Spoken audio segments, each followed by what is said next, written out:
Hi friends, welcome to our channel. I am Shripad Naik and you are watching Electrical Academy. तो देखो पिछले वाले episode में power system MCQs हमने discussion किया था। वो एपिसोड 1 था। आज मैं एपिसोड 2 शूट करने जा रहा हूँ और ये क्वेश्चन नंबर की जो सीरीज़ रहेंगी वो वैसी मैं कंटिन्यू रखूँगा। कल हमने 15 क्वेश्चंस डिस्कस किए थे, 15 इम्पॉर्टेंट पीवाईक्यूज़ हमने डिस्कशन किया था। तो अभी उसके बाद और 15 इम्पॉर्टेंट पीवाईक्यूज़ में आज डिस्कस करने जा रहा हूँ। और देखो इसमें आपको रिपीटेड पैटर्न देखने को नहीं मिलेगा। जो भी है पॉइंट बाय पॉइंट जाएंगे। एक पॉइंट मैंने एक क्वेश्चन में कवर किया, उसके रिलेटेड जो भी आपकी चीज़ें रहेंगी वो उसमें बता दी, पूरे डिटेल में बता दी कि कैसे कैसे क्वेश्चंस आ सकते। उसके बाद वो पॉइंट डबल रिपीट नहीं होगा, यही हमारी खासियत रहेगी। नहीं तो फिर पीवाईक्यूज़ लेने का कोई फ़ायदा नहीं। हमको पीवाईक्यूज़ से ज़्यादा पावर सिस्टम का रिवीजन कैसे हो सके ये देखना है, ठीक है। तो शुरू करते हैं हम। क्वेश्चन नंबर 16 आपके सामने यहाँ पे है, which of the following pairs is not correctly match. अभी इसमें देखो सॉलिड कंडक्टर आप अगर यूज़ करेंगे तो बोल रहा है कि हाई स्किन इफेक्ट रहेगा, तो बराबर है। सॉलिड कंडक्टर में स्किन इफेक्ट ज़्यादा रहता है, इसीलिए तो हम हॉलो कंडक्टर यूज़ करते हैं कि स्किन इफेक्ट कम हो, ठीक है। तो ये फर्स्ट वाला पॉइंट तो क्लियर है। हॉलो कंडक्टर में क्या दिया है इधर कि preferred under heavy current, hollow conductor के लिए प्रिफर्ड अंडर हेवी करंट, तो ये बराबर है, ठीक है। हॉलो कंडक्टर हम स्किन इफेक्ट कम करने के लिए भी इस्तेमाल करते हैं और हेवी करंट होगा तो हॉलो कंडक्टर में कैसा है, ये जो इंटरनल पार्ट है वो नहीं रहता, ये एम्प्टी रहता है, बराबर, ये वाला पार्ट। और ऐसा बाहर से ही कंडक्टर आपका यूटिलाइज होता है, तो उससे स्किन इफेक्ट का प्रॉब्लम भी सॉल्व होता है। तो हेवी करंट में इसका इस्तेमाल हम कर सकते हैं।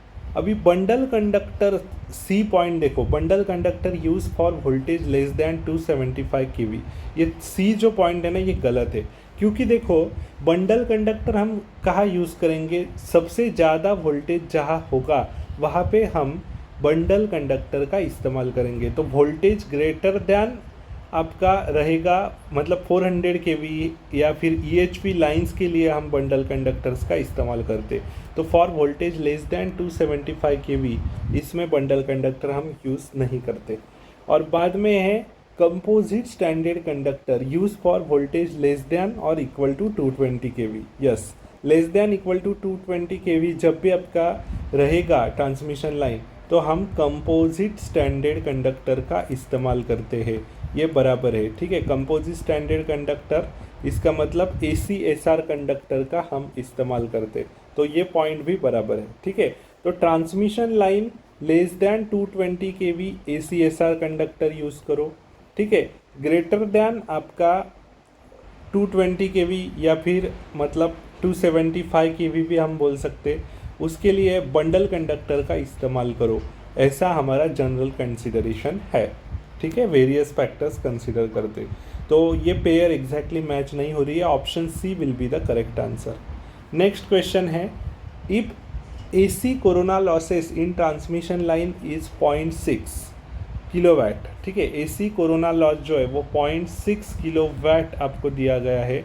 Then for the same line voltage approximate value of DC corona will be, कितना रहेगा।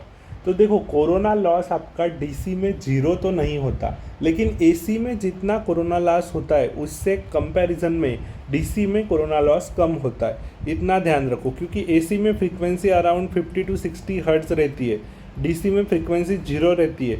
और कोरोना लॉस जो है वो हमारा फ्रीक्वेंसी डिपेंडेंट पैरामीटर है, F+25 फैक्टर पे वो डिपेंड है, ठीक है। तो यही हम लगाएंगे। AC में अभी हम फ्रीक्वेंसी हमारी नॉर्मल फ्रीक्वेंसी इंडिया की 50 हर्ट्ज लेंगे, DC में जीरो लेंगे। तो PC2/PC1 is equals to F2+25 divided by F1+25, ठीक है।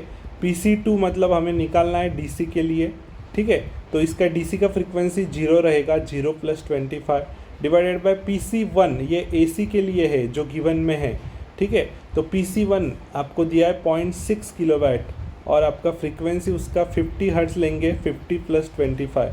तो PC2 corona loss at DC condition हमको मिलेगा 25 इंटू 0.06 डिवाइडेड बाई 75, तो 1/3 इंटू 0.6 जो कि रहेगा आपका 0.2 किलोवाट।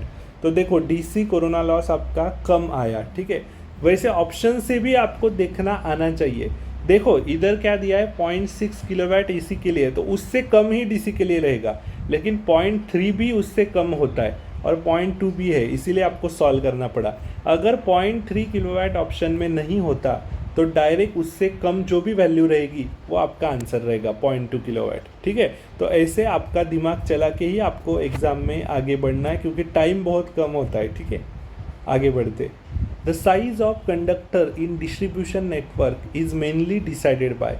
अभी डिस्ट्रीब्यूशन नेटवर्क में हम जो कंडक्टर यूज़ करते हैं डिस्ट्रीब्यूशन नेटवर्क में, वो हमारा डिस्ट्रीब्यूटर होता है, बराबर है, डिस्ट्रीब्यूटर। तो इसमें कंडक्टर की साइज़ हम कैसे डिसाइड करेंगे, mainly decided by voltage drop. तो इसमें आपका कन्फ्यूजन हो सकता है, बहुत लोग टेम्परेचर राइज ऑफ कंडक्टर पे टिक मार्क करके आ सकते हैं, ठीक है। तो वोल्टेज ड्रॉप ही इसका करेक्ट आंसर है। आगे बढ़ते, leakage current in the transmission lines is refer to as. अभी ट्रांसमिशन लाइन में जो लीकेज करंट होता है, leakage current in transmission line, वो कहाँ कहाँ होता है, ये पहले आप जान लो।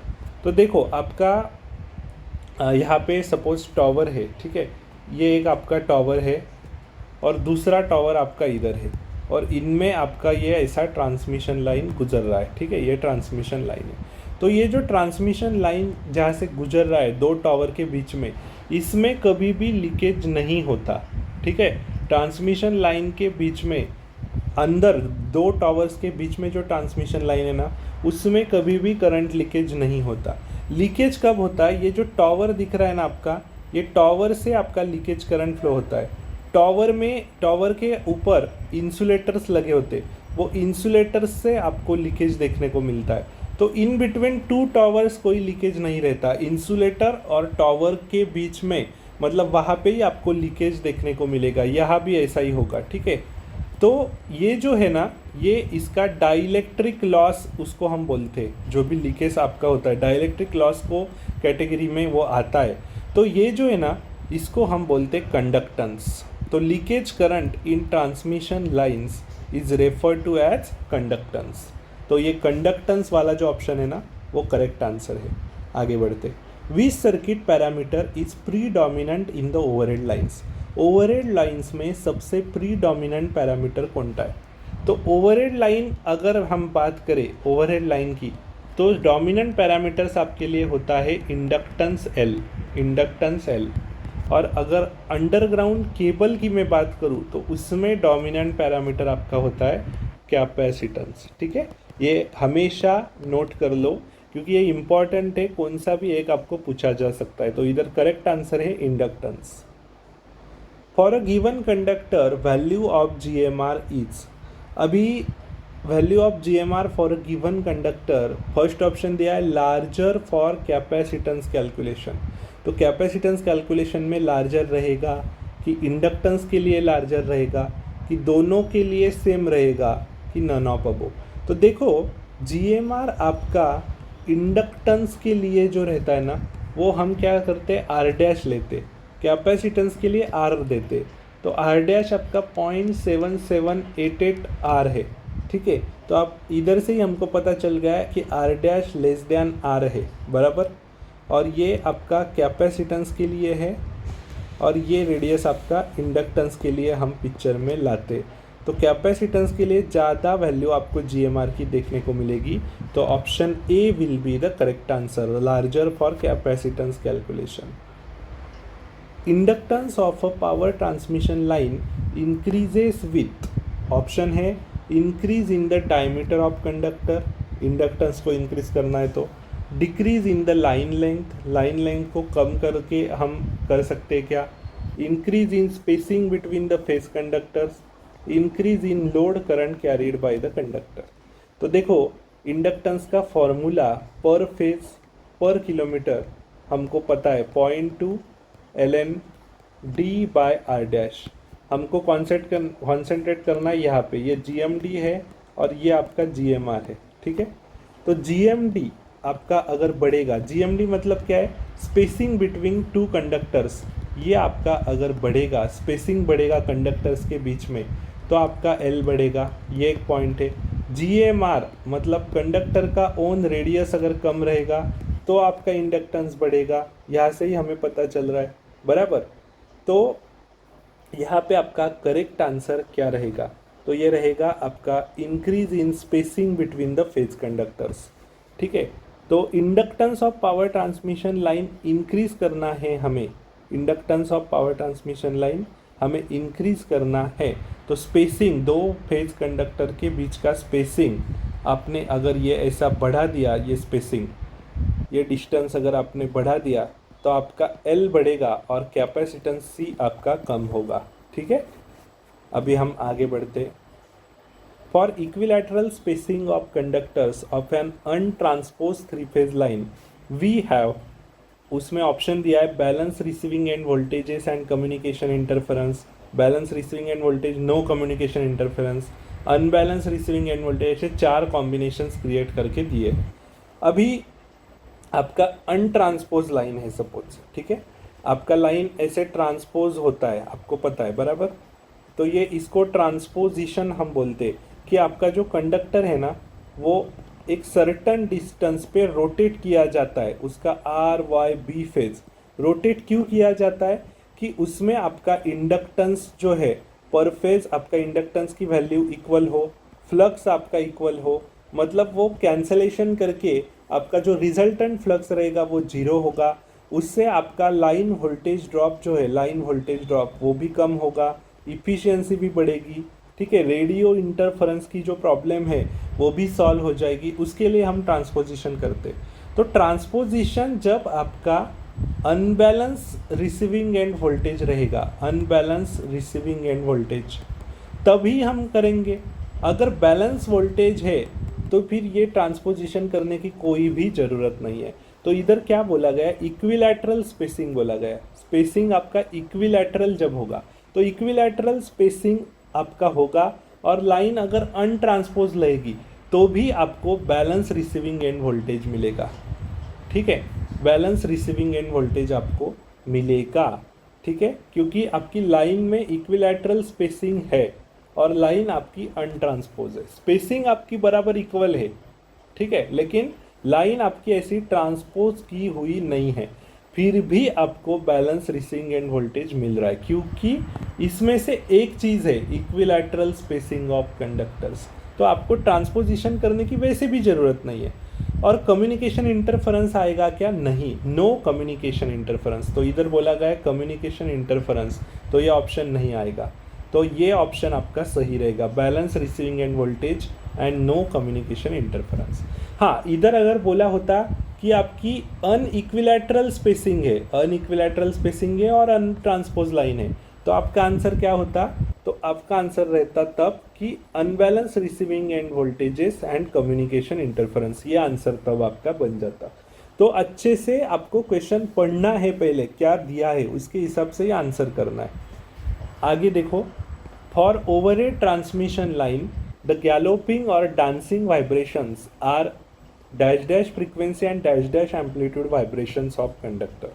तो ये गैलोपिंग जो होती है ना, गैलोपिंग, ये आपका जब हेवी विंड फ्लो होता है, हेवी विंड, तो कंडक्टर्स आपके जो एक स्थान पे आपके कंडक्टर्स है, 3 कंडक्टर्स RYB, ये कंडक्टर्स थोड़ा हिलने लगते हैं और इनमें जो रहता है ना वो मिसबैलेंस हो सकता है, इसको हम गैलोपिंग बोलते हैं। तो ये गैलोपिंग अवॉइड करने के लिए हम स्टॉक ब्रिज डैम्पर्स का इस्तेमाल करते हैं, ये हमने डिटेल में डिस्कस किया है, पावर सिस्टम की जो हमारी प्लेलिस्ट है आप देख सकते हैं, स्वीट रिवीजन प्लान वाली प्लेलिस्ट। तो स्टॉक ब्रिज डैम्पर्स हम इस्तेमाल करते हैं गैलोपिंग के लिए, ठीक है। तो ये जो वाइब्रेशंस रहते हैं ना, ये आपके low frequency and large amplitude vibrations रहते हैं, लो फ्रीक्वेंसी हाई मैग्नीट्यूड आपके वाइब्रेशंस रहते हैं, लो फ्रीक्वेंसी हाई एम्पलीट्यूड, ठीक है। तो option D will be the correct answer. ये गैलोपिंग के बारे में थोड़ी थ्योरी आपको यहाँ पे दी है, यही हमने डिस्कस की थी उस क्लास में तो आप स्वीट रिवीजन प्लान में इसका एक्सप्लेनेशन देख सकते हैं। आगे बढ़ते हैं।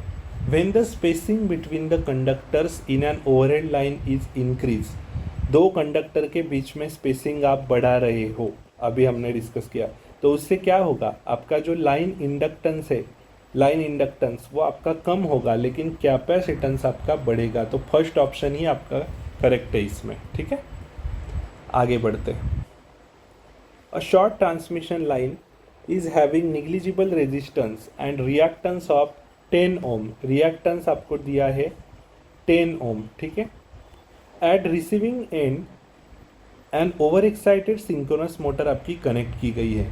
Loss free synchronous motor at 10 kV is supplying a mechanical load of 2 megawatt. 2 megawatt का लोड है, 10 kV ये मोटर सप्लाई कर रही है 10 kV पे, और ऑपरेटिंग पावर फैक्टर है 0.8। तो हमको यहाँ पे MVA रेटिंग सबसे पहले निकालना पड़ेगा।